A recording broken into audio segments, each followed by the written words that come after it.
Sur cette portion de la nationale numéro 5 au centre-ville de Loum, il est impossible pour les véhicules de rouler simultanément dans les deux sens. Les uns sont contraints de s'arrêter pendant que les autres passent, mais avec la plus grande prudence, à cause de ce creux au milieu de la chaussée. Des endroits autant dégradés, on en dénombre des centaines entre Manjo et Bekoko.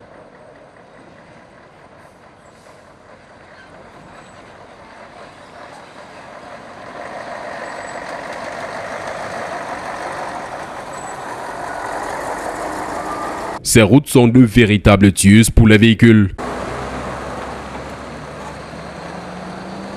Quand on m'envoie même en Consamba pour la livraison, j'ai trop de problèmes. L'absence de panneaux de signalisation routière tout au long de cet axe expose les automobilistes au même sort que le conducteur de ce camion qui a achevé sa course au fond d'un cours d'eau. Seul dans cette semi-remorque, le chauffeur n'avait malheureusement pas survécu.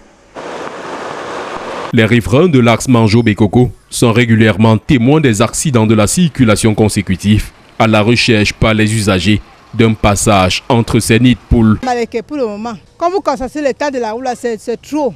Les voitures, les week-ends, quand les chauffeurs partent à l'ouest, au retour, là, ils tombent dans les trous, il y a les crevaisons partout.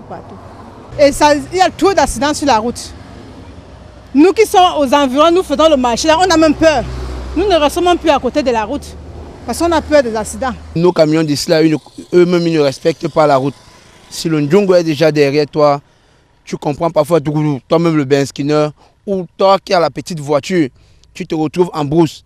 Parfois même d'autres fuient le trou et ils se retrouvent face à face avec d'autres véhicules. Ça ne fait pas 3 jours, surtout sur le même endroit qui est gâté. On a volé une moto vers Douala qui fouillait. Elle a voulu exagérer, on a voulu couper la route. Voulant arrêter la moto, voilà un camion qui venait, elle n'a pas pu attendre. Il est monté sur le gars et il y a eu un mort. Et ça fait un mois aujourd'hui. Le camion était en voulant esquiver parce qu'on sur la terre à côté. On n'a pas pu esquiver, la terre était tellement beaucoup. Quand elle s'est versée sur le sol, il y a un mototaximan qui passait et ça l'a heurté. Ça nous cause beaucoup de dégâts, si bien que même au village, on ne s'en sort plus. On se demande comment vont vivre nos enfants qui font les motos. Trop de morts déjà qui poussent ces derniers à interpeller le gouvernement à œuvrer pour mettre un terme à leur calvaire. Il faut qu'on arrange la route pour que la voiture passe sans avoir problème. Là, ce n'est pas bon. Vraiment, nous aimerions que l'État penche sur ça pour nous aider. Nous, les environnants, nous marchons chaque jour la nuit.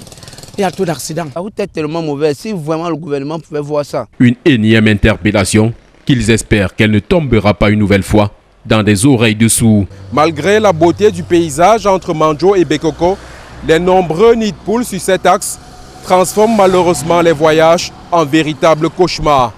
Depuis Bekoko, nous sommes Dani Warren Z2 et Vivien Tonfac pour Equinox Télévision.